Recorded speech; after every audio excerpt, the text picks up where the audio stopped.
हमारा परिवार कभी बहुत हंसता खेलता, सामान्य और खुशहाल था। हर कोना घर का जैसे किसी पुरानी हिंदी फिल्म की तरह सजता था। माँ रसोई में गुनगुनाती, पापा ऑफिस से लौटते हुए मुस्कुराते, और हम बच्चे छोटे छोटे झगड़ों के बाद फिर से गले मिल जाया करते थे। लेकिन शायद खुशियां ज्यादा दिनों तक नहीं टिकती। किसी की नजर लग गई हमारे घर को, या शायद किसी की ईर्ष्या ने हमारे घर की दीवारों में जहर घोल दिया। माँ, जिनका नाम संतोष है, वो अचानक एक दिन बीमार पड़ गईं। ऐसी बीमार जिसकी कोई दवा नहीं थी। वो उस वक्त मामा के घर गई थीं, थोड़े दिन वहां रुकने के लिए। लेकिन जैसे ही एक शाम उन्होंने खाना खाया और कुछ देर आराम के लिए लेटीं, अचानक बेहोश हो गईं। घबराए हुए मामा उन्हें सीधे हॉस्पिटल ले गए। डॉक्टरों ने खून की रिपोर्ट ली, स्कैन किया, ब्लड प्रेशर नापा, लेकिन सब कुछ सामान्य था। 12 घंटे तक आईसीयू में भर्ती रही माँ, बिल्कुल जड़, शांत, न बोलती न हिलती। और फिर अचानक जैसे किसी ने झटके से उन्हें जिंदा कर दिया हो। माँ ने आंखें खोल दी। डॉक्टर्स भी हैरान थे, क्योंकि उन्हें कुछ समझ नहीं आ रहा था। वो कह रहे थे, क्लिनिकली सब कुछ ठीक है, लेकिन ये बेहोश क्यों हुई थीं, इसका कोई लॉजिक नहीं। तभी पास ही बैठी एक बूढ़ी औरत, जिन्हें सब दादी कहकर बुलाते थे, वो माँ की तरफ देखने लगी। कुछ देर तक वो माँ की आंखों में देखती रही, फिर धीरे से मामा से बोली, बेटा, ये बीमार नहीं है, इस पर किसी और चीज का असर है, कुछ ऊपरी है। मामा घबरा गए। वो माँ को वहां से सीधे घर ले आए, और कुछ ही घंटों में माँ अपने ससुराल यानी हमारे घर लौट आईं। लेकिन जब से माँ वापस आईं, कुछ भी पहले जैसा नहीं रहा। माँ का चेहरा पहले जैसा शांत नहीं था। वो रात में डरकर उठ बैठती, आंखें बड़ी बड़ी, सांसें तेज और हाथ कांपते हुए। कभी बिना वजह रोने लगती, तो कभी अकेले ही जोर से हंस पड़ती। हम बच्चे तो कुछ समझ नहीं पाते थे, लेकिन घर के बड़े परेशान थे। दादी को धीरे धीरे शक होने लगा, इस पर कुछ है, कोई साया।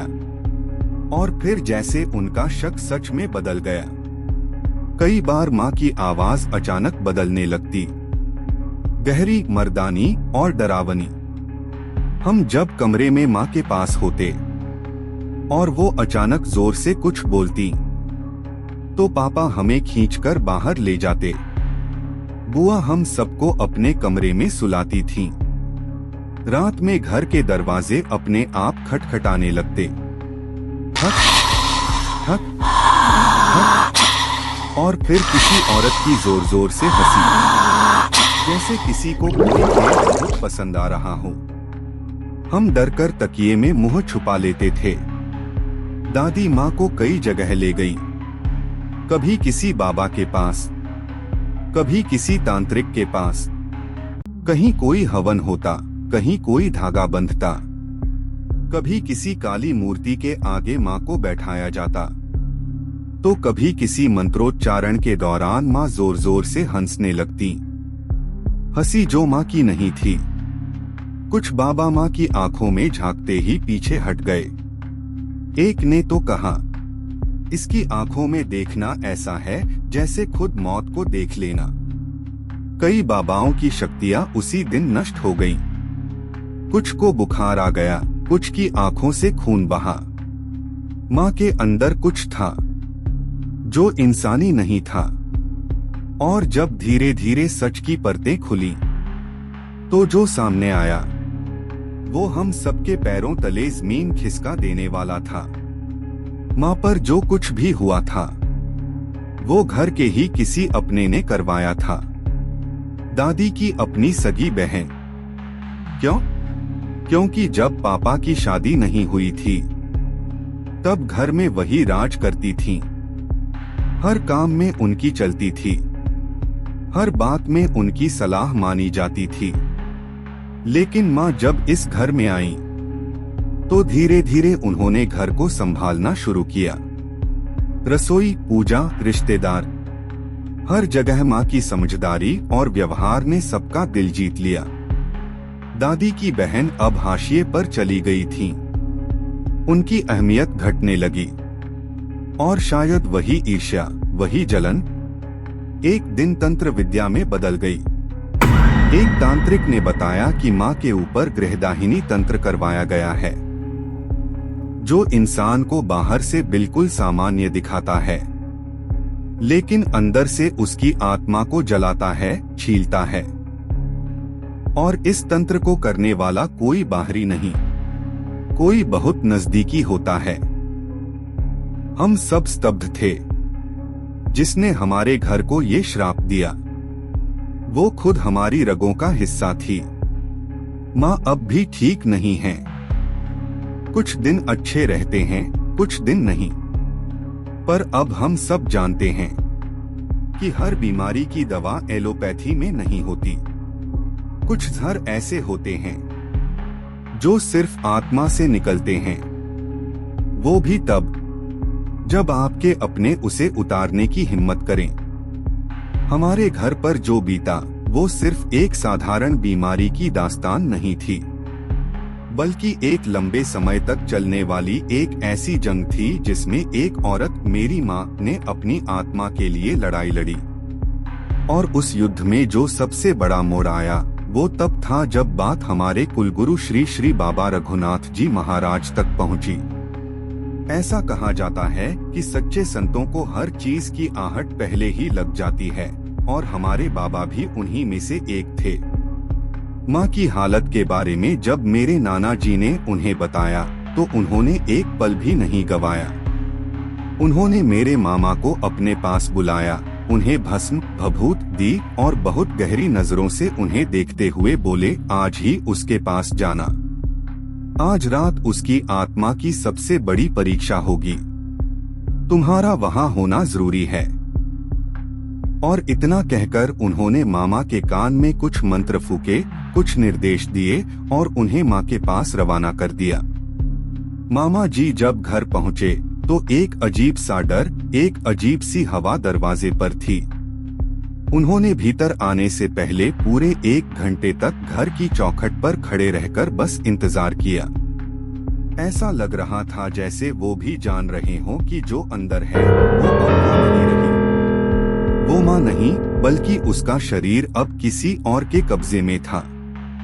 फिर उसी रात जब आधी रात के घंटे ने दस्तक दी तो हमारे दरवाजे पर खड़खड़ाहट हुई, लेकिन इस बार बाहर कोई आम इंसान नहीं खड़ा था। भगवा वस्त्रों में, हाथ में लकड़ी की एक डंडी, सिर पर पगड़ी, आंखों में तेज और शरीर से दिव्य प्रकाश बिखेरते हुए हमारे कुलगुरु श्री श्री बाबा रघुनाथ जी महाराज स्वयं पधारे। उन्होंने जैसे ही घर में कदम रखा, माँ या कहें माँ के शरीर में जो वो था, उसने चीखते हुए कहा, नहीं नहीं, मैं नहीं जाऊंगा। ये शरीर अब मेरा है। वो आवाज इंसानी नहीं थी। वो कांपती, गरजती और कान फाड़ देने वाली थी। लेकिन बाबा बिल्कुल शांत थे। वो सीधे माँ के पास गए, उनका माथा देखा और बिना कुछ बोले उन्होंने अपना हाथ माँ के सिर पर रख दिया। उस स्पर्श के साथ ही जैसे कोई भयंकर बिजली माँ के पूरे शरीर से होकर गुजर गई हो। माँ की आंखें पलट गईं, मुंह से सफेद झाग निकलने लगे और फिर एक जोरदार झटका खाकर माँ जमीन पर गिर गईं। पूरे कमरे में एकदम सन्नाटा, सिर्फ माँ की थरथराती सांसें और हम सबकी आंखों से बहती हुई चुप्पी। लेकिन कुछ पल बाद माँ ने अपनी आंखें खोली, वो आंखें जो अब फिर से हमारी माँ की थीं, शांत, सच्ची और सुरक्षित। बाबा ने सिर्फ इतना कहा, अब ये ठीक है, लेकिन जो इसके साथ हुआ उसे मत भूलना। ये सिर्फ एक औरत पर नहीं, एक पूरे परिवार पर हमला था। ईर्ष्या और तंत्र जब मिलते हैं तो उनका जहर पीढ़ियों तक असर करता है। उस दिन से आज तक पूरे 18 साल बीत चुके हैं। माँ पूरी तरह से ठीक हैं। हमने घर के हर कोने को गंगाजल से शुद्ध किया, हर अमावस को दीप जलाए और बाबा के बताए हुए नियमों का पालन किया। लेकिन ये कहानी यहीं खत्म नहीं होती, क्योंकि इस कहानी का एक दूसरा चेहरा है, मेरे पापा की कहानी, जो उन्होंने मुझे कई साल बाद सुनाई। वो कहानी जो सुनने में एक किस्सा लगती है, लेकिन उनके चेहरे की खामोशी, उनकी आंखों की झलक ये बता देती है कि ये महज कोई कहानी नहीं थी। ये उनका सामना था उस चीज से जिसे हम भूत या दूसरी दुनिया कहते हैं। जब पापा की उम्र सिर्फ 14 या 15 साल की थी, वो कोलकाता में रहते थे। उस समय न तो मोबाइल हुआ करते थे, न ज्यादा टीवी। रातों में लोग खाली मैदानों में प्रोजेक्टर से पुरानी फिल्में देखते थे। उन इलाकों में तब बहुत जंगल हुआ करता था और लोग अक्सर 8 बजे तक ही सो जाते थे। उस रात भी पापा अपने दोस्तों के साथ मैदान में फिल्म देखकर लौट रहे थे। धीरे धीरे सब दोस्त अपने अपने रास्तों पर निकल गए और पापा अकेले रह गए। जिस जगह आज हमारा आलीशान अपार्टमेंट खड़ा है, वहाँ तब सिर्फ एक खोली झोपड़ी थी, एक संकरी गली में, जो दिन में सुनसान होती थी और रात में डरावनी। जैसे ही पापा उस गली में मुड़े, उन्हें दूर कुछ दिखा। एक बूढ़ी औरत सफेद कपड़ों में गली के बीचों बीच बैठी थी। लेकिन जो सबसे भयानक था, वो था उसके पैर। उसके दोनों पैर लंबाई में आम इंसानों के मुकाबले दुगने थे और बिल्कुल सीधे जमीन पर फैले हुए थे। पापा की पूरी देह जैसे किसी ने पत्थर की बना दी हो। वो हिल नहीं पाए, न बोल पाए। सिर्फ उनकी आंखें देख रही थीं उस औरत को, जो अब धीरे धीरे एक अजीब सी आवाज में कुछ बड़बड़ा रही थी। मुझे देखो, मुझे देखो, मेरे पैर देखो, मैं अभी गई नहीं हूँ। उसकी आवाज बहुत धीमी थी, लेकिन सीधी आत्मा तक घुसती थी। पापा की सांसें अटक गईं। लेकिन फिर किसी तरह उन्होंने अपनी माँ यानी मेरी दादी का नाम लिया और धीरे से मन में हनुमान चालीसा का पाठ करना शुरू किया। और तभी वो औरत अचानक उठी, जमीन से एकदम बिना आवाज के। और जैसे ही वो उठी, उसके पैर भी वापस इंसानी जैसे हो गए। लेकिन उसका चेहरा, वो अब तक पापा के सपनों में आता है। वो औरत कुछ नहीं बोली, बस एक बार पापा की आंखों में देखा और फिर जैसे हवा में घुल गई। पापा वहां से दौड़ते हुए अपने घर पहुंचे और उस रात के बाद कभी अकेले उस गली में नहीं गए। और पापा ने मुझे ये कहानी तब सुनाई जब मैं खुद माँ बनी। उन्होंने कहा, बेटा, इस दुनिया में सिर्फ वो नहीं है जो दिखता है, कुछ चीजें बस होती हैं और तुम्हें सिर्फ सतर्क रहना है। यह कहानी मेरे पापा के साथ तब हुई थी जब वो सिर्फ 15-16 साल के रहे होंगे। उन दिनों हम लोग कोलकाता के पुराने इलाके में रहते थे, जहां आज ऊंचे ऊंचे फ्लैट्स हैं। तब बस खोलीनुमा मकान होते थे और उनके बीच में तंग सुनसान गलियां।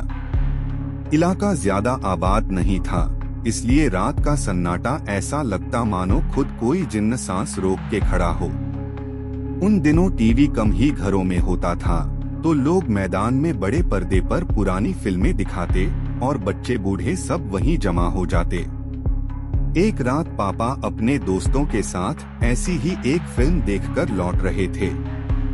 बाकी सब दोस्त धीरे धीरे अपने अपने रास्ते चले गए और पापा अकेले उस तंग गली में दाखिल हुए जो हमारे घर की ओर जाती थी।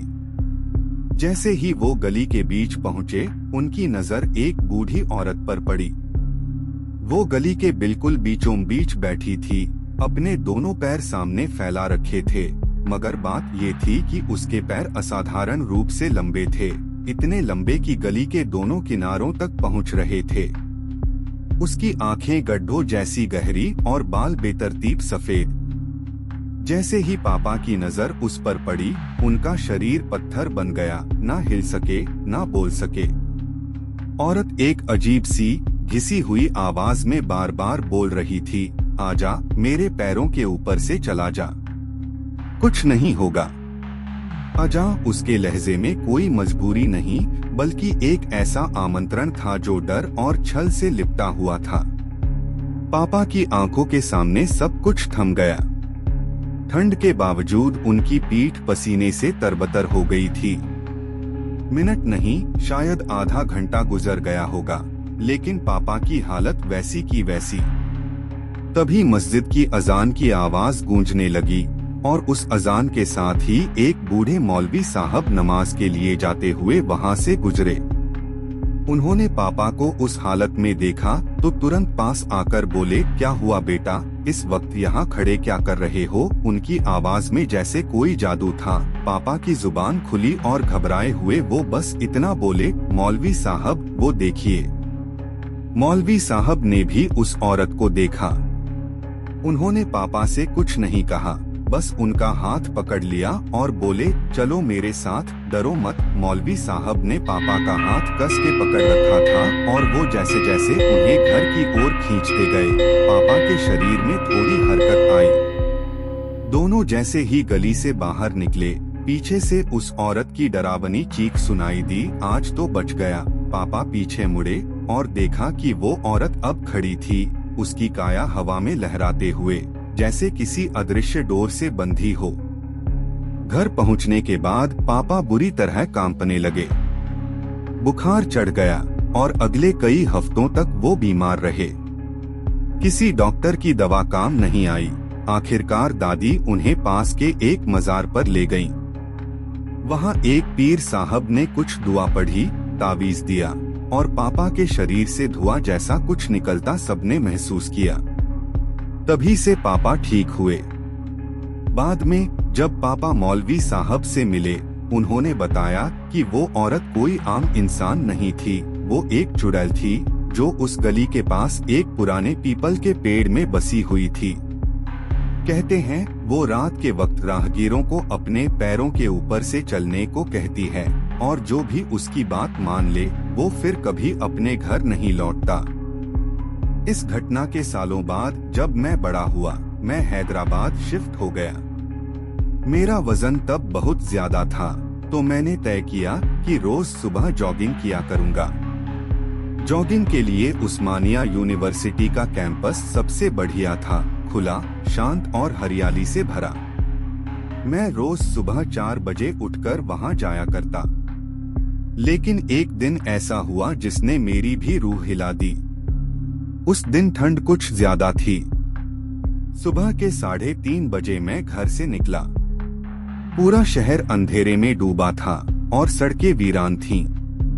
मैं धीरे धीरे यूनिवर्सिटी के मुख्य गेट तक पहुंचा और अंदर दाखिल हो गया। कैंपस इतना बड़ा था कि कई जगहों पर अभी भी घना अंधेरा था, खासकर पुराने हॉस्टल्स के पीछे के हिस्सों में। मैं एक पगडंडी से होकर जॉगिंग कर रहा था, तभी अचानक मुझे ऐसा महसूस हुआ जैसे कोई मेरे पीछे चल रहा हो। मैं रुका, पीछे देखा, कोई नहीं था। दोबारा दौड़ना शुरू किया। इस बार किसी के पांवों की आहट मेरे साथ साथ चलने लगी। जब मैं रुका, आवाज भी रुक गई। ये सिलसिला करीब 5 मिनट चला। आखिरकार मैंने हिम्मत करके उस दिशा में देखा जहां से आहट आ रही थी, और वहां एक काली साया, लंबी और पतली, बस खड़ी थी। उसके चेहरे पर कुछ नहीं, बस 2 जलती हुई आंखें। मैं बेतहाशा दौड़ा, लेकिन पीछे से एक फुसफुसाती आवाज आई, तू भी नहीं बचेगा। उस वक्त उस्मानिया यूनिवर्सिटी का कैंपस एकदम शांत, ठंडा और रहस्यमय माहौल से भरा रहता था। सर्दियों की सुबहें और भी ज्यादा रहस्यमय लगती थीं, जब पूरा वातावरण कोहरे की सफेद चादर में लिपटा होता था। उस दिन भी कुछ ऐसा ही था। मैं रोज की ही तरह तड़के 4:30 बजे उठ गया था। मम्मी ने हमेशा की तरह चिल्लाकर टोका था, इतनी सुबह कौन जाता है, कोई उठा ले गया तो, लेकिन मैं तो जैसे जॉगिंग के नशे में डूबा हुआ था। मैं दरवाजा खोलकर बिना कुछ बोले बाहर निकल गया। चारों ओर घना अंधेरा था, लेकिन मेरे पैरों की रफ्तार में कोई रुकावट नहीं थी। मैं जैसे ही उस्मानिया यूनिवर्सिटी के गेट से अंदर घुसा, वहां की सर्द हवा ने मेरे चेहरे पर जैसे किसी अदृश्य हथेली से तमाचा मारा। मैं धीरे धीरे आगे बढ़ता रहा, जॉगिंग ट्रैक की दिशा में। रोजाना मैं एक ही रास्ते से जाया करता था, जहां स्ट्रीट लाइटें थीं और कुछ लोग भी दिख जाते थे। लेकिन उस दिन ना जाने क्यों मेरा मन किया कि मैं दूसरी दिशा में जाऊं, जहां मैंने पहले कभी कदम नहीं रखा था। वो रास्ता एकदम वीरान था, ना कोई लाइट, ना कोई आवाज, सिर्फ मेरे पैरों की चप्प चप्प और सर्दियों की सिहरन।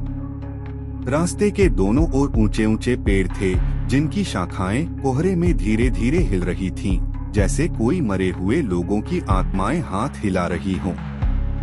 मैं आगे बढ़ता गया, दिल की धड़कनें तेज होती जा रही थीं, लेकिन जिज्ञासा उस डर से कहीं ज्यादा थी।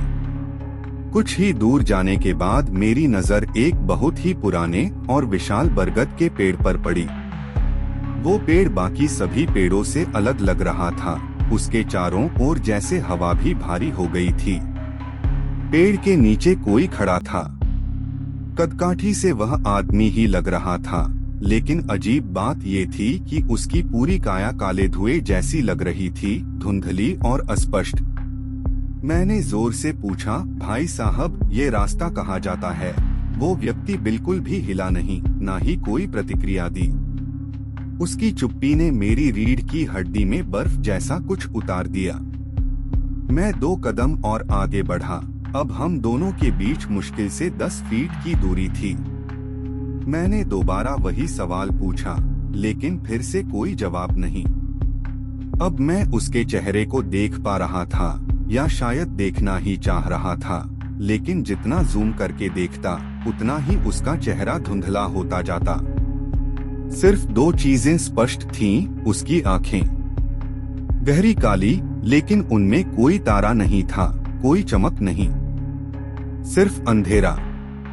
वो मुझे ऐसे घूर रहा था जैसे मैं कोई शिकार हूँ और वो शिकारी, लेकिन किसी और दुनिया का। मैंने कांपती आवाज में तीसरी बार पूछा, भाई साहब, लेकिन इस बार भी वह चुप ही रहा। अब मेरी हिम्मत जवाब दे गई। मेरा शरीर सुन्न पड़ने लगा था। मैं वहां से दौड़ लगा दी, सांसें धौंकने की तरह चल रही थी। पूरी दौड़ के दौरान मुझे ऐसा लग रहा था जैसे कोई मेरी पीठ के पीछे है, बहुत पास, बहुत ही पास। घर पहुंचते ही मैंने दरवाजा बंद किया और सीधे मम्मी के कमरे में भाग गया। मेरी हालत देखकर मम्मी घबरा गईं। मैंने हकलाते हुए सब कुछ बताया। उन्होंने मेरी बात सुनी और एकदम चुप हो गईं। फिर सिर्फ एक ही बात कही, मैंने मना किया था ना, उन सूने रास्तों पर मत जाया कर। वहाँ कुछ ऐसे होते हैं जो इंसान नहीं होते। इस घटना ने मेरे अंदर कुछ बदल दिया था। अगले कुछ दिनों तक मैं ठीक से सो नहीं पाया। हर बार आंख बंद करता तो वही धुंधली काया और काली आंखें मेरे सामने आ जाती। मैंने यह बात अपने एक पुराने दोस्त को बताई जो उसी यूनिवर्सिटी में पढ़ता था। उसने मेरी बात ध्यान से सुनी और बोला, तो पहली बार नहीं है जिससे ऐसा हुआ है। वहाँ कई लोगों ने उस बरगद के नीचे किसी को खड़ा देखा है। सुना है कुछ साल पहले एक लड़का वहीं सुसाइड कर लिया था। लोगों का कहना है कि उसकी आत्मा आज भी वहीं भटकती है। फिर उसने मुझे एक दरगाह के बारे में बताया जो उस पेड़ से कुछ ही दूरी पर थी। वहाँ लोग अपने ऊपर से उतरे हुए साए लेकर जाते थे। वो बोला, कभी कभी वो जिन या आत्माएं ऐसे वीरान जगहों में अपना डेरा जमा लेती हैं। वो तुझे कुछ नहीं कर सके तो अच्छा हुआ, लेकिन अगली बार बच पाना मुश्किल होगा। उस दिन के बाद मैंने जॉगिंग करना नहीं छोड़ा, लेकिन मैंने समय बदल लिया। मैं अब तभी बाहर निकलता जब रोशनी साफ हो जाती, जब इंसानों की मौजूदगी हवाओं को सामान्य बना देती।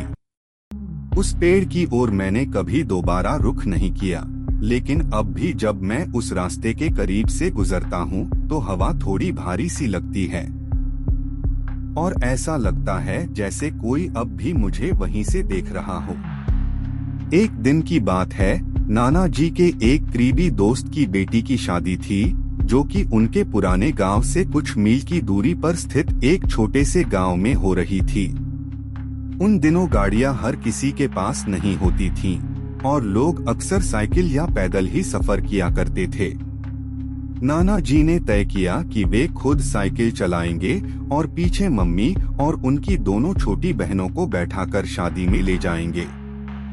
शादी में शामिल होने के लिए वे दोपहर में ही निकल गए थे, लेकिन सर्दियों के दिन थे और रात जल्दी हो जाती थी, तो शादी के बाद खाना पीना, रस्में वगैरह पूरी करके जब वो लौटने लगे तो रात के 2 बज चुके थे। रास्ता सुनसान और बिल्कुल वीरान था।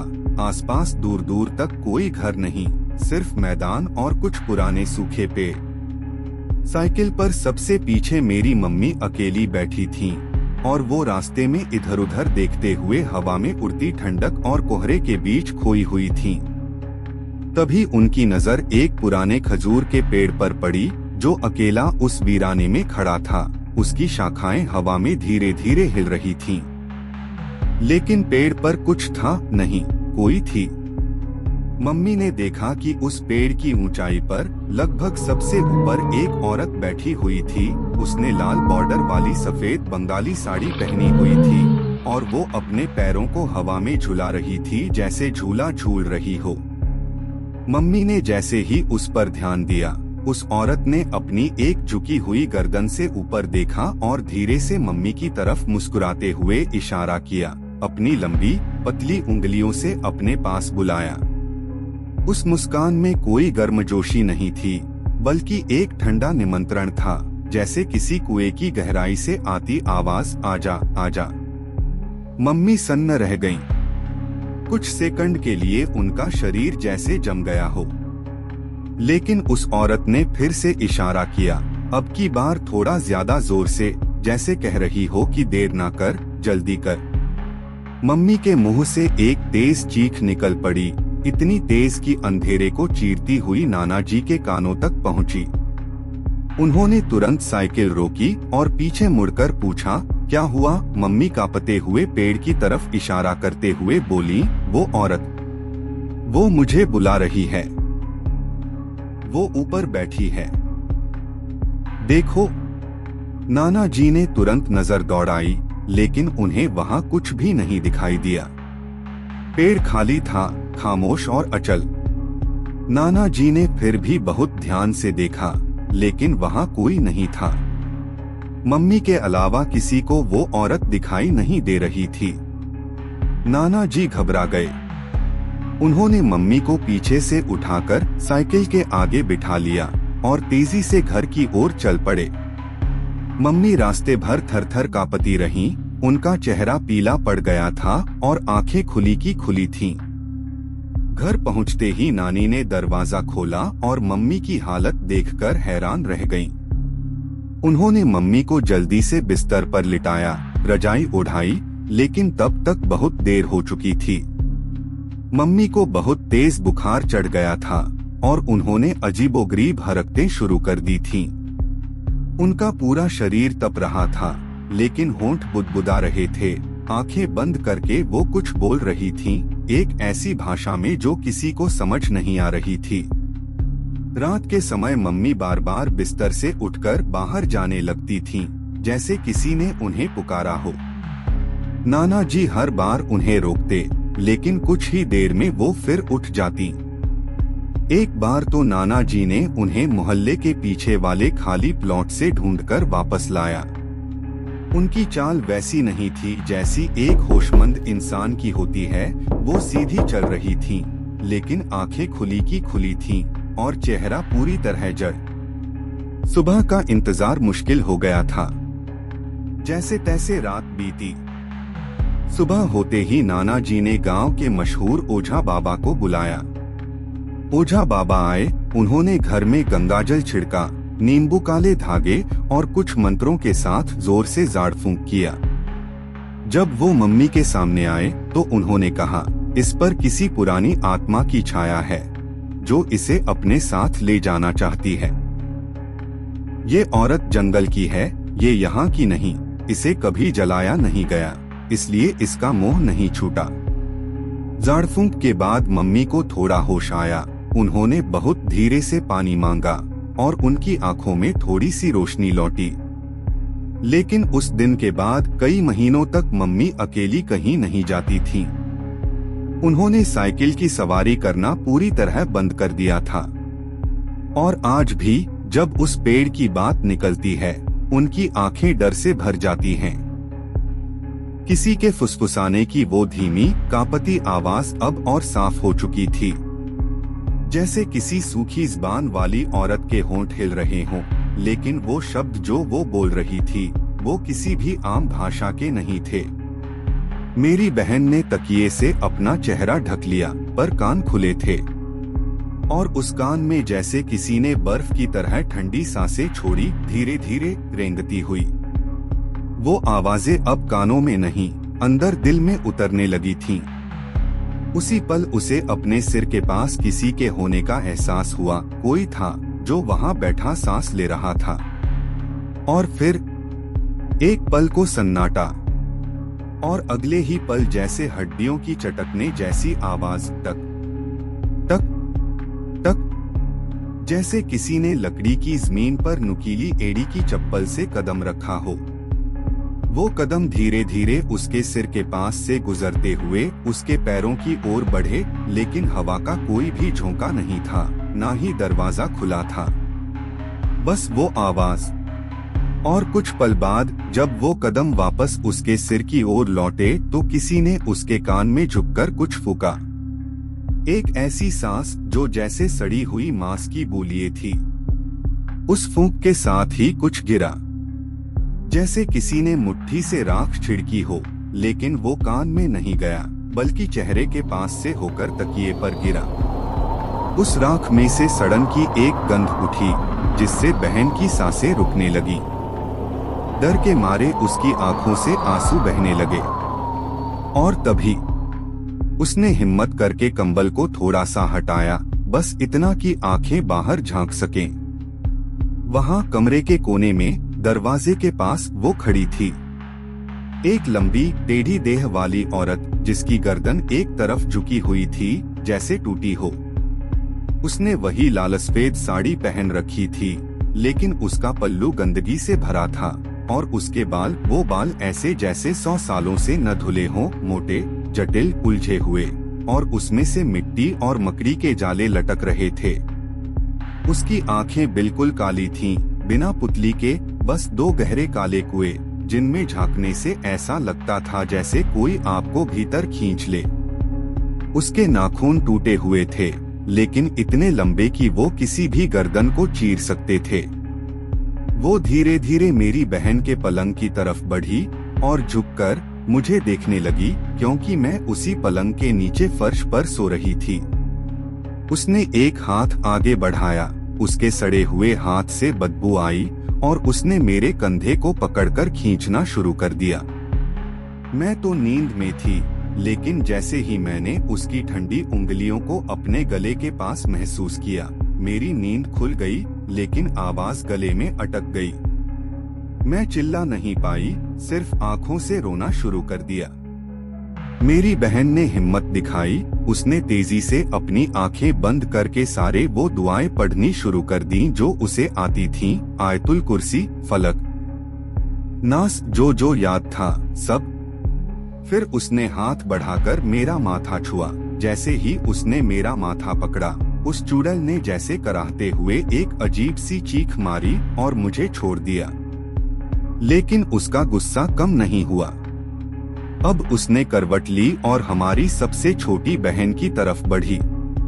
उसकी सांसें अब और तेज थीं और उसका पूरा शरीर कांप रहा था। उसने छोटी बहन के गले पर अपने लंबे हाथ रखे और धीरे धीरे दबाना शुरू कर दिया। हमारी बहन कांपने लगी, उसका चेहरा नीला पड़ रहा था। लेकिन तभी मेरी बड़ी बहन ने एक हाथ मुझ पर और दूसरा हाथ छोटी बहन के सीने पर रखकर जोर जोर से दुआएं पढ़ना शुरू कर दिया। उस चुड़ैल की शक्ल अब तड़पती हुई दिखने लगी, जैसे किसी ने उसकी आत्मा जला दी हो। और फिर सुबह की पहली अजान की आवाज गूंजी। उस आवाज के साथ ही कमरे की हवा बदली, एक तेज सी हवा चली और वो चुड़ैल जैसे मिट्टी में मिल गई। उसके पीछे एक सड़न की बू और राख की एक पतली परत रह गई, जो सुबह कमरे में साफ दिखाई दे रही थी। हम तीनों बहनें कई घंटों तक वैसे ही बैठे रहे, ना कुछ बोले ना कुछ खाया। सुबह जब दादी उठीं और हमें देखा तो सब कुछ समझ गईं। उन्होंने हमसे कुछ नहीं पूछा, बस चुपचाप घर के कोने में रखा पुराना काला धागा निकाला और हम तीनों की कलाई पर बांध दिया। फिर बोली, आज से जब तक सूरज पूरी तरह ना डूबे, कोई भी लड़की अकेली कमरे में नहीं सोएगी। रात का वक्त था, घड़ी की सुई 11 बजा रही थी। पहाड़ों के बीच वो मंदिर शांत था, लेकिन उसके चारों ओर अजीब सी सरसराहट महसूस हो रही थी। मेरे साथ मेरे 5 दोस्त थे। सबके चेहरे पूजा के बाद थकान से भरे थे, लेकिन मन शांत था। मेरी मम्मी उस रात घर पर अकेली थीं और मैं जाते वक्त वादा करके आया था कि रात से पहले लौट आऊंगा। लेकिन वक्त कब निकल गया पता ही नहीं चला। मैंने घर जाने की जिद पकड़ ली। मेरे दोस्तों और वहां मौजूद गांव के कुछ बुजुर्गों ने कहा, इस समय निकलना ठीक नहीं है बेटा। ये पहाड़ी रास्ता रात में कुछ और ही हो जाता है। मेरे दोस्तों ने भी समझाने की कोशिश की, बोले रात यहीं रुक जाते हैं, सुबह उतर जाएंगे। लेकिन मैं अड़ा रहा। आखिर में उनकी हार हुई और हम सब चल पड़े। उस वक्त रात के 12:30 बज चुके थे। हमें पहाड़ी से नीचे उतरना था। एक संकरा फिसलन भरा रास्ता, जिसके एक तरफ गहरी खाई और दूसरी तरफ घना जंगल था। हम लोगों ने एक पुरानी मशाल जला ली थी ताकि जंगली जानवर दूर रहें। मैं सबसे पीछे चल रहा था, बाकी दोस्त मेरे आगे। हवा बहुत ठंडी थी और जंगल से आती आवाजें अजीब सी लग रही थीं, जैसे कोई दूर से किसी को पुकार रहा हो या कोई जमीन के नीचे से कुछ फुसफुसा रहा हो। हमने मुश्किल से रास्ते का 1/4 हिस्सा ही पार किया था कि हमारी मशाल अचानक बुझ गई। बिना किसी तेज हवा के वो एक झटके में बुझ गई, जैसे किसी ने हाथ से उसे दबा दिया हो। हम कुछ देर रुके, फिर मोबाइल की टॉर्च जलाकर आगे बढ़ने लगे, लेकिन नेटवर्क भी चला गया था और मोबाइल की बैटरी भी कम थी। चलते चलते मेरी नजर एक बड़े पेड़ के पास गई। वहां मुझे कोई खड़ा दिखा, कद में लंबा लेकिन सर झुका हुआ।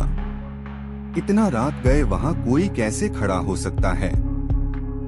मैंने खुद से कहा, शायद वहम है, और नजरें फेर ली। लेकिन तभी मेरे दोनों पैरों में एक अजीब सा भारीपन आ गया। ऐसा लग रहा था जैसे किसी ने मेरे टखनों को कसकर पकड़ लिया हो। मैं चल तो रहा था, लेकिन जैसे कोई जोर लगाकर मुझे जमीन में खींच रहा था। मेरा शरीर बोझिल होता जा रहा था। मेरा एक दोस्त पीछे मुड़कर बोला, क्या हुआ रोहित? मैंने चाहा कि सब कुछ बता दूं, उस पेड़ के पास जो दिखा और अब जो हो रहा था। लेकिन मैंने सिर्फ कहा, कुछ नहीं, तुम लोग चलते रहो, मैं पीछे आ रहा हूँ। हम दोबारा चल पड़े। अब मैं खुद से लड़ते हुए कदम आगे बढ़ा रहा था, लेकिन तभी मेरी बाईं तरफ से एक परछाई सी बिजली की तरह निकली और हमारे चारों तरफ दौड़ने लगी। वो कोई बच्चा था, लेकिन उसकी चाल इंसानों जैसी नहीं थी। वो जैसे हवा में फिसलता हुआ चल रहा था। मैंने ध्यान से देखा। उसके दोनों हाथ नहीं थे, कंधों से बिल्कुल कटे हुए। उसकी आंखें खून जैसी लाल थीं और उसके मुंह से कुछ बुदबुदाने की आवाज आ रही थी, जैसे वो हमें पहचान रहा हो। वो बच्चा अब हमारे चारों ओर गोल गोल चक्कर काटने लगा, और जब भी वो मेरे पास से गुजरता, हवा का एक ठंडा झोंका मेरी छाती के आर पार हो जाता। मैं कांपने लगा था। मेरी सांसें रुकने लगी थीं। मेरे पैर अब और नहीं चल रहे थे, जैसे किसी ने जमीन से चिपका दिया हो। मुझे लगा मैं अभी बेहोश हो जाऊंगा। फिर मेरी आंखों के सामने अंधेरा सा छा गया, लेकिन मैं देख पा रहा था कि मेरे दोस्त मुझे उठाकर खींचने की कोशिश कर रहे हैं। मेरा शरीर बहुत भारी हो गया था, जैसे मेरी हड्डियों के ऊपर पत्थरों की परत चढ़ा दी गई हो। वो बच्चा अब भी वहां था, लेकिन अब उसकी पीठ से कुछ और उग आया था, 2 सड़े हुए हाथ जो जमीन पर घिसट रहे थे। मैंने डरते हुए कांपती आवाज में अपने दोस्तों को बताया, मैंने उस पेड़ के पास किसी को खड़ा देखा था। और अब वो बच्चा, उसके हाथ नहीं हैं। वो हमारे इर्द गिर्द घूम रहा है। मेरी बात सुनकर सारे दोस्त चुप हो गए। सन्नाटा। सबके चेहरे पीले पड़ चुके थे, लेकिन हमारे साथ एक दोस्त था, अर्जुन। वो भगवान शिव का बहुत बड़ा भक्त था। हर सोमवार को व्रत रखता था और हर वक्त गले में रुद्राक्ष की माला और कलाई में भभूत बांधे रहता था। आज भी उसके पास अपनी एक छोटी रुद्राक्ष की माला थी और वो महामृत्युंजय मंत्र का जाप कर रहा था। अर्जुन ने तुरंत अपनी माला को मेरे माथे पर रखा और जोर से मंत्र पढ़ना शुरू कर दिया।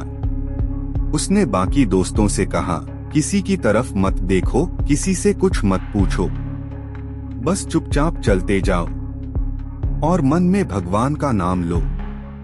हम सभी कुछ देर तक वैसे ही खड़े रहे। अर्जुन मंत्र पढ़ता रहा।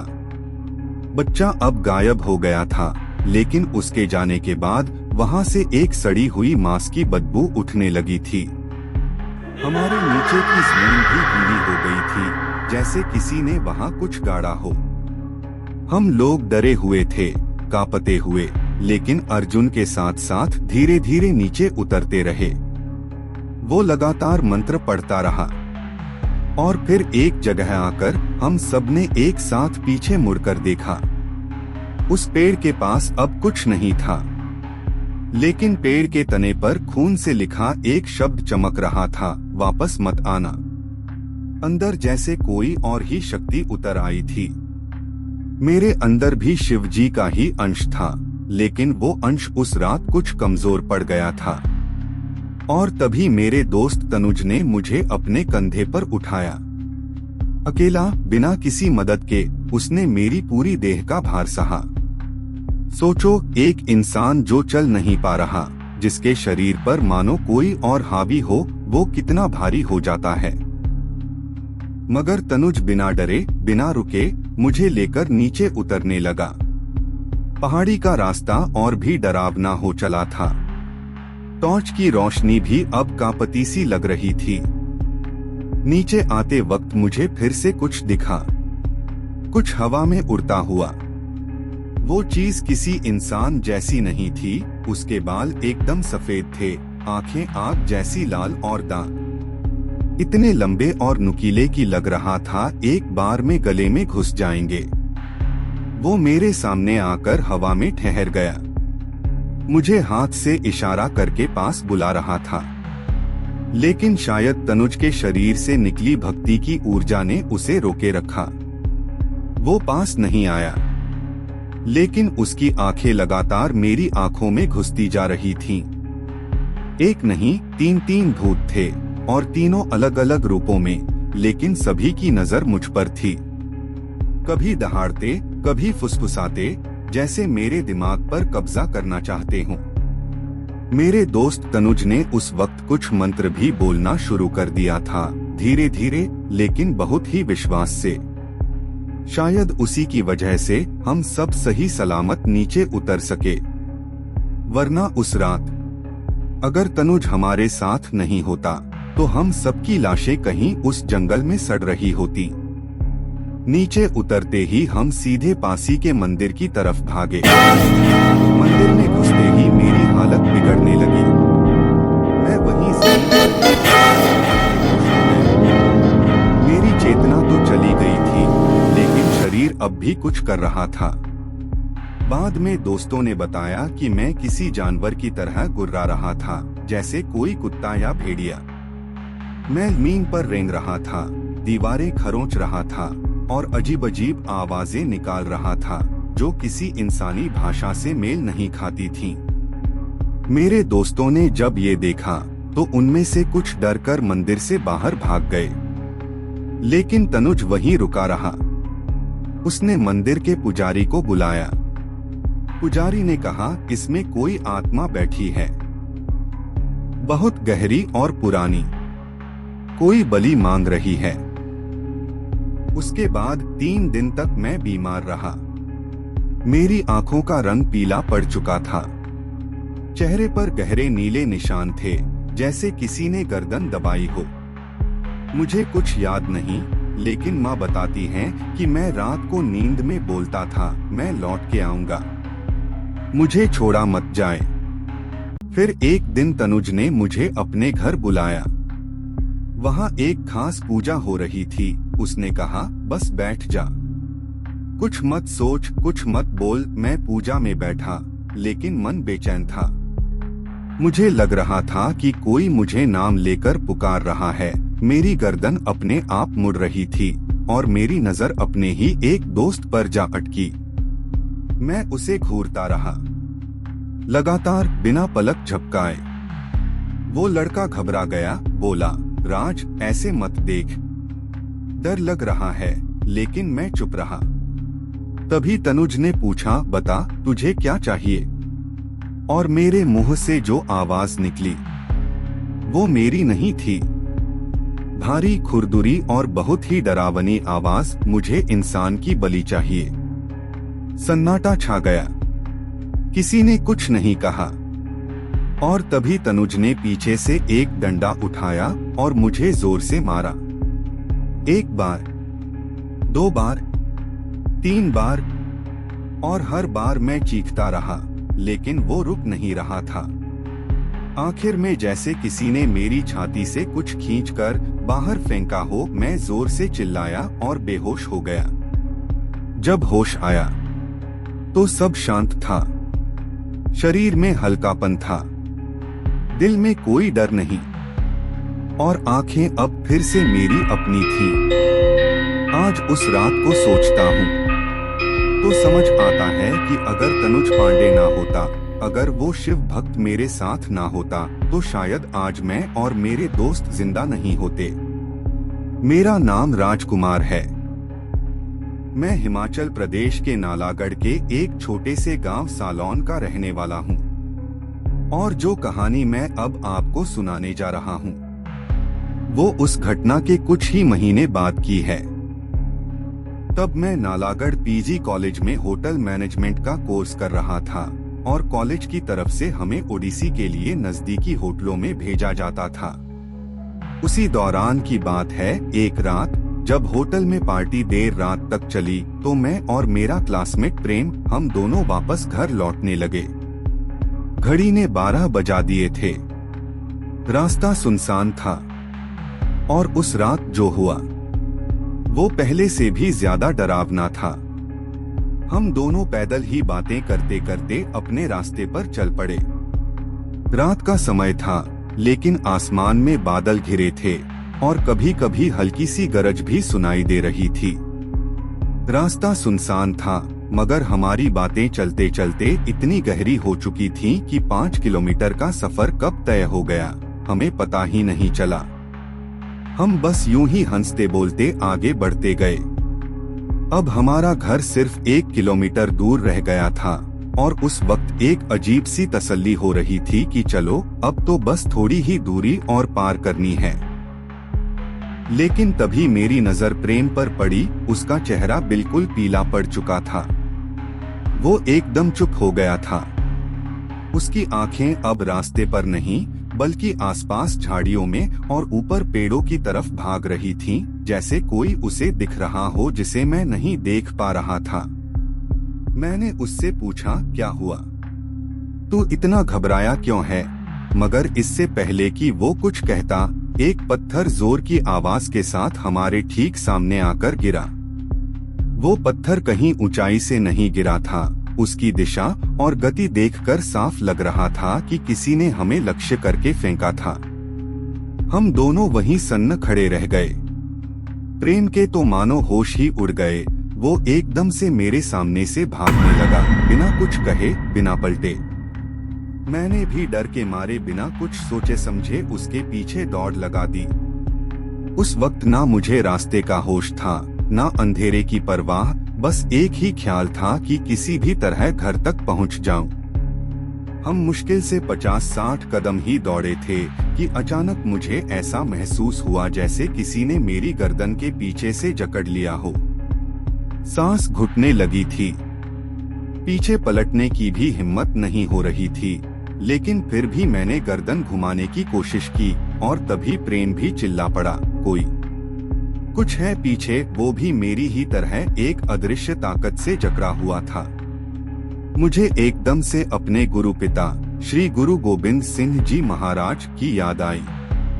मैंने मन ही मन उनका नाम लिया और उसी पल मुझे अपनी पीठ पर किसी गर्म लोहे जैसी जलन महसूस हुई, जैसे किसी ने तपते नाखूनों से मेरी पीठ चीर दी हो।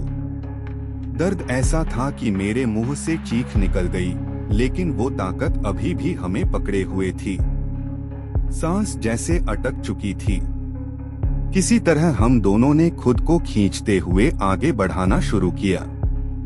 रास्ता अब और भी डरावना लगने लगा था। हवा में एक अजीब सी सरसराहट थी, जैसे पेड़ खुद फुसफुसा रहे हों। पीछे से लगातार ऐसा महसूस हो रहा था कि कोई हमारे बिल्कुल करीब चल रहा है, लेकिन जब पलटते तो कुछ नहीं दिखता। कदमों की आहट, पत्तों की चरमराहट और कभी कभी हल्की हंसी जैसी आवाजें हमारे पीछे पीछे आती रही। घर की बत्तियां जब दूर से दिखाई देने लगी, तब जाकर थोड़ी राहत मिली, लेकिन डर अब भी पीछा नहीं छोड़ रहा था। घर पहुंचते ही हम दोनों एक दूसरे की तरफ देखे बिना ही अपने अपने कमरों में चले गए। उस रात मैंने दरवाजा अंदर से बंद किया, सारी खिड़कियां कसकर लगाईं और रजाई में छुपकर आंखें बंद कर ली, लेकिन नींद कोसों दूर थी। एक अजीब सी बेचैनी, एक सिहरन, जैसे कोई कमरे में मौजूद हो लेकिन दिखाई ना दे। मेरी पीठ अब भी जल रही थी। अगली सुबह जब मैंने शीशे में अपनी पीठ देखी तो वहां 3 गहरे निशान थे, बिल्कुल वैसे जैसे किसी ने नाखूनों से काटा हो। वो निशान अभी तक हैं। कभी कभी तो उन पर जलन होती है, जैसे कोई बार बार उन्हें छू रहा हो। हमने उस रात की बात किसी को नहीं बताई।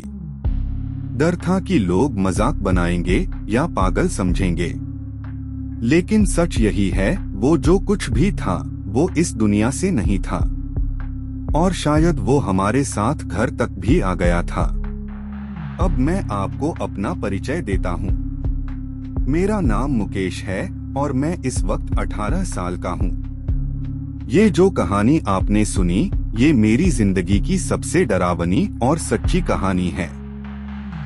मैं उत्तराखंड के एक पहाड़ी गांव से हूँ और जैसा कि आप जानते हैं, उत्तराखंड का ज्यादातर इलाका घने जंगलों और पहाड़ों से घिरा हुआ है।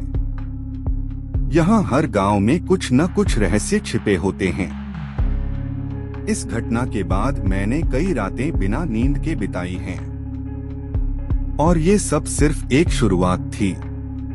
असली डर तब शुरू हुआ जब मैंने अपने स्कूल के बारे में जानना शुरू किया, जो जंगल के बीचों बीच था।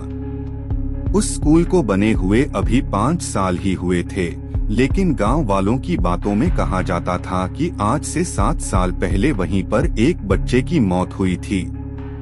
कहते हैं वो बच्चा जंगल में अपने पालतू जानवरों को चरा रहा था, तभी अचानक एक सूखा पेड़ टूटकर उस पर गिर पड़ा और वो वहीं दबकर मर गया।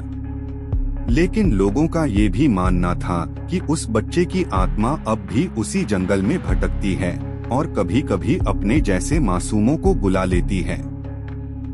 लोग बताते हैं कि उस बच्चे की आत्मा आज भी उसी जंगल में भटकती रहती है।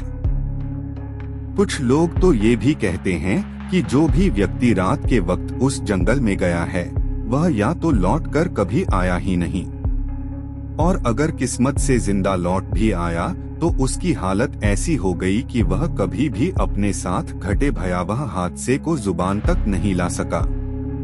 ये बातें मैंने भी कई बार गांव के बुजुर्गों और अपने घर वालों से सुनी थीं, लेकिन मैं उन सबको बस मनगढ़ंत कहानियां समझता था। मुझे यकीन नहीं होता था कि कोई आत्मा वाकई इस दुनिया में मौजूद हो सकती है। मेरे अंदर एक तरह का बाल सुलभ अड़ियलपन था, कुछ साबित कर देने की जिद। एक दिन मैंने अपने सबसे करीबी दोस्त संदीप से कहा, चलो आज रात ठीक 12 बजे स्कूल चलते हैं और देखते हैं वो भूत कैसा दिखता है। सब डरते हैं, लेकिन हमें तो कुछ करके दिखाना है। संदीप पहले तो झिझका, उसका चेहरा उतर गया, लेकिन फिर मेरे बार बार कहने पर मान गया। उस रात जब पूरा गांव गहरी नींद में डूबा था और दूर से सिर्फ कुत्तों के भौंकने की आवाजें आ रही थीं, हम दोनों चुपचाप अपने घरों से निकल पड़े। हमारे पास सिर्फ एक पुरानी टॉर्च थी जिसकी रोशनी धुंधली और पीली थी, और वही हमारी एकमात्र सहारा थी। स्कूल तक का रास्ता लगभग 2 किलोमीटर था और वो रास्ता घने पेड़ों और झाड़ियों के बीच से होकर गुजरता था। रास्ते में कभी कभी पत्तों की सरसराहट होती तो हम ठिठक कर एक दूसरे को देखते। हवा में एक अजीब ठंडक थी जो जून की गर्मियों में भी हड्डियों तक घुस रही थी। जैसे जैसे हम स्कूल के नजदीक पहुंचे, मेरे कदम धीमे पड़ने लगे। अचानक चारों ओर की आवाजें जैसे थम गईं, कोई झिंगुर नहीं, कोई हवा नहीं, बस एक भयानक सन्नाटा। स्कूल के ग्राउंड तक पहुंचते ही हमारी टॉर्च की रोशनी आगे कुछ हरकत करती हुई दिखी। हमने ध्यान से देखा, एक छोटा बच्चा जिसकी उम्र करीब 11 या 12 साल रही होगी, स्कूल के ग्राउंड के कोने में झाड़ियों के पास कुछ ढूंढ रहा था। वो झुक झुक कर जमीन पर हाथ फेर रहा था, जैसे कुछ गिरा हो और वो उसे हर हालत में पाना चाहता हो। मैंने संदीप की ओर देखा, वो भी मुझे घबराए हुए देख रहा था। मैं हिम्मत करके बच्चे के पास गया और पूछा, तुम कौन हो? यहाँ इतनी रात को क्या कर रहे हो? उसने कोई जवाब नहीं दिया। मैंने फिर से पूछा, तुम्हारा नाम क्या है? कहाँ रहते हो? वो बस मेरी तरफ मुड़ा और मुझे घूरता रहा। उसकी आंखें, नहीं रुकिए, उसकी आंखें थी ही नहीं। उनकी जगह 2 गहरे काले गड्ढे थे, एकदम शून्य। लेकिन उस वक्त अजीब बात ये थी कि मुझे ये समझ में नहीं आई। मैं बस इतना महसूस कर पा रहा था, बहुत अजीब। वो बोला, मैं इसी स्कूल में पढ़ता हूँ। मेरे पैसे खो गए हैं, मैं वही ढूंढ रहा हूँ। उसकी आवाज सपाट थी, एकदम भावहीन, जैसे किसी पुरानी कैसेट से रिकॉर्ड की गई हो। मैंने कहा, पर तुम कल सुबह आकर भी तो पैसे ढूंढ सकते थे, इतनी रात को क्यों? उसने जवाब दिया, नहीं, मुझे पैसे आज ही चाहिए, आज रात। उसकी आवाज जैसे धीमे धीमे मेरे कानों में गूंज रही थी, हर शब्द भारी और डर पैदा करने वाला। वो धीरे धीरे मेरी ओर बढ़ने लगा। उसकी चाल एकदम अस्वाभाविक थी, जैसे कोई रोबोट चल रहा हो, कोई इंसान नहीं। उसके हाथ जमीन की ओर लटकते जा रहे थे और उसकी गर्दन धीरे धीरे एक तरफ झुकी जा रही थी। मैं धीरे धीरे पीछे हटने लगा। तभी अचानक मुझे महसूस हुआ, जब मैं उससे बात कर रहा था तब उसकी आंखें तो मुझे दिखी ही नहीं थीं। मैंने डर के मारे झटके से पीछे मुड़कर देखा, लेकिन तब तक वो बच्चा वहां से गायब हो चुका था, जैसे जमीन ने उसे निगल लिया हो या हवा में घुल गया हो। मैंने कांपती आवाज में संदीप से पूछा, वो बच्चा कहाँ गया? तो उसने भौंचक्का होकर कहा, कौन सा बच्चा? मैं तो कुछ नहीं देख रहा था, तू तो खुद ही किसी से बात कर रहा था। उसकी बात सुनकर मेरी रूह कांप गई। मतलब वो सिर्फ मुझे दिख रहा था, क्या संदीप को कुछ भी नहीं दिखा? तभी अचानक पीछे झाड़ियों से कुछ सरसराहट की आवाज आई। टॉर्च का रोशनी घुमाई तो कुछ नहीं था, मगर उस पल ऐसा लगा जैसे कोई बहुत करीब से मेरी सांसें सुन रहा हो, या मैं उसकी। हवा अब भारी हो गई थी और ठंडक असहनीय। हम दोनों वहां ज्यादा देर नहीं रुके, सीधे दौड़ते हुए स्कूल से बाहर की तरफ भागे। रास्ता अब और भी लंबा लगने लगा था। हर पेड़, हर झाड़ी डर का प्रतीक बन चुकी थी।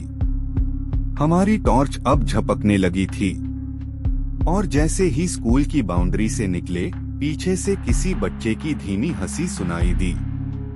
वो हंसी नहीं थी, वो जैसे चेतावनी थी। बच्चा, मैंने कांपती आवाज में कहा। अरे वही बच्चा जिससे मैं अभी कुछ देर पहले बात कर रहा था। लेकिन संदीप की आंखें फटी की फटी रह गईं। उसने धीमे से कहा, तू तो अकेले ही बात कर रहा था। मैंने तो वहां कोई बच्चा नहीं देखा। उस पल मेरे शरीर में जैसे सैकड़ों बर्फीली सुइयां एक साथ चुभ गई हों। मेरे गले से आवाज ही नहीं निकली। मेरा शरीर कांपने लगा और दिल की धड़कनें इतनी तेज हो गईं जैसे कानों के अंदर ही कोई ढोल पीट रहा हो। मुझे समझ में आ गया था कि कुछ बहुत ज्यादा गलत है। मैंने संदीप का हाथ पकड़ा और घबराते हुए बोला, चल यहाँ से निकलते हैं। अभी इसी वक्त हमने मुड़ने की कोशिश की ही थी कि एक अजीब सी सरसराहट हवा में फैल गई। हवा अब स्थिर नहीं थी, बल्कि जैसे किसी अनदेखे भय की फुंकार उसमें घुल गई हो। तभी वो बच्चा फिर से वहीं खड़ा दिखा, वहीं उसी झाड़ी के पास। उसका चेहरा पहले से और ज्यादा सफेद हो चुका था। आंखों की जगह अब सिर्फ काले गड्ढे थे जो बिल्कुल खाली लग रहे थे, जैसे किसी और ही दुनिया में झांक रहे हों। वो मेरी तरफ सीधा देखने लगा और उसी सपाट डरावनी आवाज में बोला, मेरे पैसे ढूंढो ना। मैं जम गया, पांव जैसे जमीन में गड़ गए हों। मेरी समझ में आ गया था, ये वही आत्मा है जिसके बारे में गांव में दबी जुबान से बातें होती हैं। वही बच्चा जो सालों पहले पेड़ गिरने से मरा था। लेकिन उसकी आत्मा अब भी अपने खोए हुए पैसे ढूंढ रही है, या शायद कुछ और। मैंने हकलाते हुए संदीप से कहा, भाग भाग, चल जल्दी। लेकिन जैसे ही मैंने पीछे मुड़ने की कोशिश की, उस बच्चे ने मेरे हाथ को झपटकर पकड़ लिया। उस स्पर्श ने मेरे शरीर को जैसे बर्फ का एक पिंड बना दिया। उसकी उंगलियां पत्थर जैसी सख्त थीं, लेकिन उससे भी ज्यादा ठंडी, जैसे मौत की छाया हो। जहां उसने मेरा हाथ पकड़ा, वो हिस्सा एकदम सुन्न हो गया, जैसे उसमें से खून ही बह गया हो। मेरे पैसे ढूंढो ना। अब की बार उसकी आवाज गूंज सी रही थी, जैसे किसी गुफा से आ रही हो। उसकी आंखों के गड्ढों से अब काली धुआंसी रेखाएं निकल रही थीं, और उसके चेहरे पर एक अजीब सी जलन के निशान थे। मैंने पूरी ताकत से झटका देकर अपना हाथ छुड़ाया और अंधाधुंध भागने लगा। लेकिन तभी संदीप की चीख सुनाई दी, एक ऐसी चीख जो सीधी मेरी रीढ़ में उतर गई। मैंने पलटकर देखा तो मेरी रूह कांप गई। उस बच्चे ने संदीप का गला दोनों हाथों से कसकर पकड़ लिया था, और कुछ ही सेकंड में संदीप का शरीर जमीन पर गिर पड़ा। उसका सिर उसके धड़ से अलग होकर जमीन पर लुढ़क गया। मैंने जिंदगी में कभी इतना डर महसूस नहीं किया था। मेरी आंखों के सामने मेरा सबसे अच्छा दोस्त पल भर में मारा गया था। मुझे लगने लगा कि अब मेरी बारी है। मैं वहां से जान बचाकर भागा, जैसे कोई शिकार अपनी आखिरी दौड़ लगा रहा हो। लेकिन भागते वक्त भी मुझे उसकी सांसें अपनी गर्दन पर महसूस हो रही थीं, जैसे वो बच्चा मेरे पीछे पीछे हवा में तैरता हुआ आ रहा हो। कभी कभी लगता कि वो बिल्कुल पास है, इतना कि अगर मैं एक बार भी पीछे मुड़ूं तो शायद मैं भी लौटकर कभी घर न पहुंच सकूं। मैंने दौड़ते दौड़ते गांव के पुराने शिव मंदिर का रुख किया। गांव में हमेशा कहा जाता था कि वो मंदिर भूत प्रेतों से बचाता है, और उस रात मैंने वही आखिरी उम्मीद समझा। जैसे ही मैंने मंदिर की चौखट पार की, वो सब कुछ अचानक थम गया। कोई आहट नहीं, कोई सरसराहट नहीं, सिर्फ मेरी तेज सांसें और दिल की धड़कनें। मैं मंदिर के कोने में बैठ गया। हाथ कांप रहे थे, शरीर पसीने और डर से भीगा हुआ था। मैं संदीप को याद करके फूट फूट कर रोने लगा। मेरे आंसू थम ही नहीं रहे थे। पूरी रात वहीं बैठा रहा और किसी दैवी शक्ति से प्रार्थना करता रहा कि मेरे दोस्त की आत्मा को शांति मिले और वो डरावना बच्चा मुझे फिर कभी न दिखे। सुबह होते ही मैंने गांव के लोगों को सब कुछ बता दिया। कुछ ने मेरी बातों को झूठ कहा, कुछ ने सिर हिलाकर चुप्पी साध ली, लेकिन कुछ बुजुर्गों की आंखों में सच्चाई का डर साफ दिख रहा था। वो जानते थे कि जो कुछ हुआ वो सच है।